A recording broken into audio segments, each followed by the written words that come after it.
Welcome to myTRIAList Trial Talk, Voices of Experience. I was diagnosed in November of 2010 with stage 4 thyroid papillary cancer that spread to the lungs and lymph nodes. Can you tell us about your clinical trial experience? I've been on the clinical trial since June of 2018. I'm pretty stable. So um, the clinical trial I do now is a pill. I take a capsule. I take it once every 12 hours. And pretty much it's not a cure. It's just to keep me comfortable pretty much until they find a cure or until, worst case scenario happens. But pretty much it did help decrease it a little bit, but it hasn't really did anything besides I'm not in pain as much because I was in a lot of pain back then. Um and it does it's trying to help with my quality of life.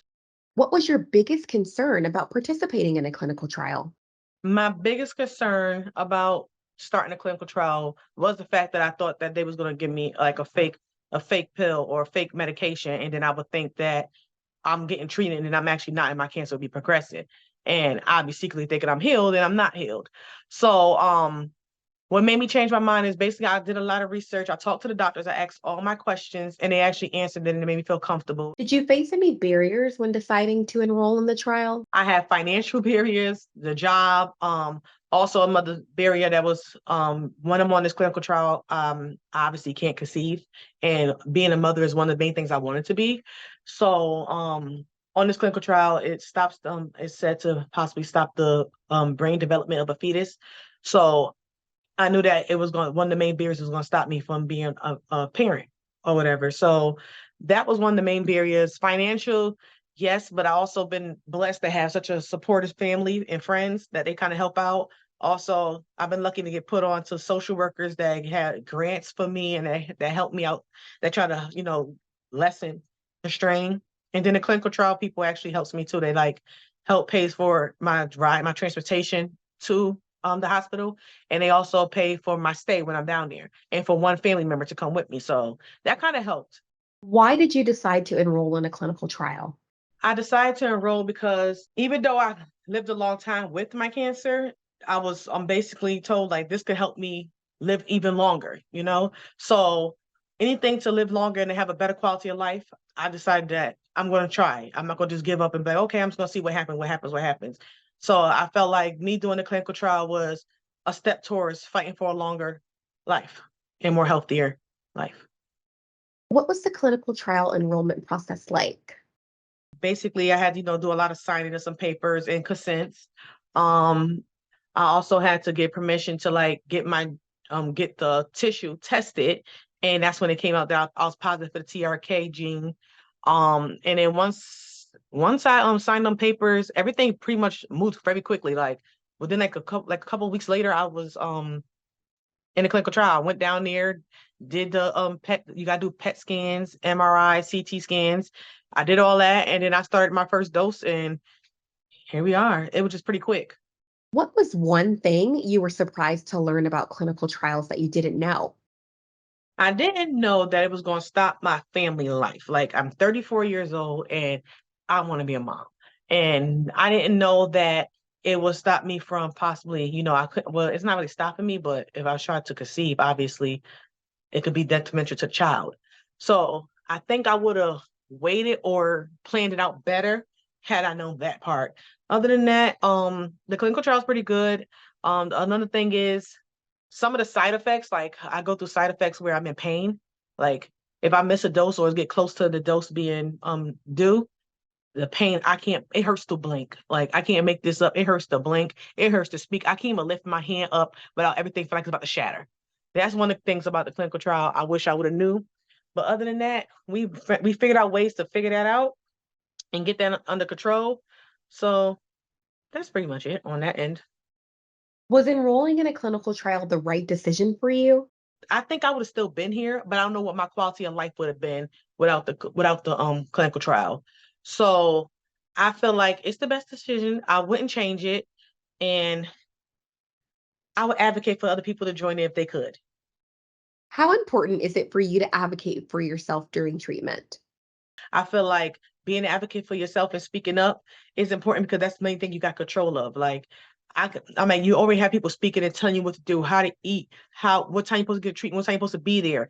So speaking for what you want and what you need and everything is very important because that's the most control you have. And I feel like with that control, it helps me keep some type of balance. I don't feel like my life is just in shambles. So it's very important. It's very important for me to advocate for myself. And I don't let nobody else advocate for me unless I really can't do it for myself. And even then, I'm going to give you the pointers of how to advocate for me because advocating is it's basically it's all I have right now as far as control. So that's not negotiable.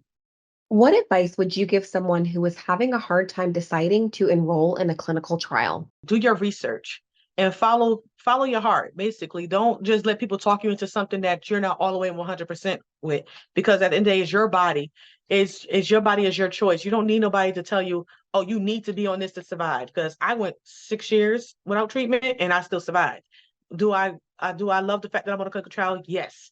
But I say do the research. Make sure you have everything, all your ducks in a row. If you know that the clinical trial might stop you from being fertile or stop you from being a parent, freeze your eggs first.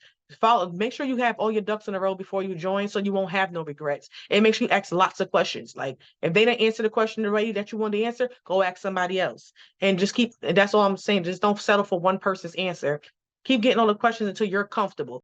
What questions would you tell someone that is considering a clinical trial to ask their doctor?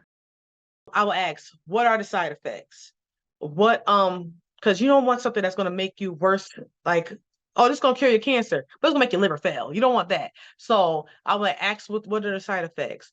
Ask, what is the strain it's going to have in your body? Is it going to stop you from being able to work? Would you still be able to possibly go about a day at work or with your family? Is this something you have to stay on for the rest of your life? And if it is, how does that plan out for the rest of your life? Like, is it like I'm gonna be on this dose for like taking it twice a day for 5 years, and then in the future maybe I have to go 3 times a day for another 5 years? Or is this just something that's just supposed to be like a band-aid? Or is this really actually helping? Those are the type of questions I would say ask. How has cancer care helped you? My experience with cancer care is I was actually struggling with a bill. My lights was actually about to get cut off and I didn't have the money to pay and it gave me a deadline. So I was talking to my social worker at Sloan and she was giving me a couple of cancer people to contact that might can help me. And Cancer Care is one of the main ones she said. So I want to call it. And they was like, basically they was actually amazing. They was like, do you have any dogs or pets? We give you a grant for pets. And I'm like, I wasn't even calling about my pets, but thank you. And yes, I do. So it was pretty easy. Like I applied the same day. Within less than 48 hours, I had somebody contact me and she was like, oh, we already approved your application and your check will be in the mail. And the check came like 4 days before the actual National Grid was due, and I was able to pay it. And that was the only experience I really had with them, but it was great, positive, and fast. I can tell you that. How has the clinical trial impacted your quality of life? I actually went to Aruba and I parasailed, and I went to Jamaica and I did Dunsborough Falls. So I've been to Jamaica before the clinical trial, and I couldn't do half of them activities. I couldn't do Dunsborough, I couldn't zip line. I was out of breath, I was tired, I was physically crying on vacation because of how much pain and tired I was. I couldn't do none of the extracurricular activities. Now I'm out here parasailing, I'm zip lining, I'm swimming with dolphins. I'm actually able to do stuff because I used to go on vacation to sit by the pool all day while everybody else enjoyed it. And I was just like, I don't have the energy, or I'm in pain, or I'm tired. And now I'm actually like joining the fun. Like I'm the one saying, let's do this. Let's go slide down this mudslide. It's me now. So they can't keep up with me now.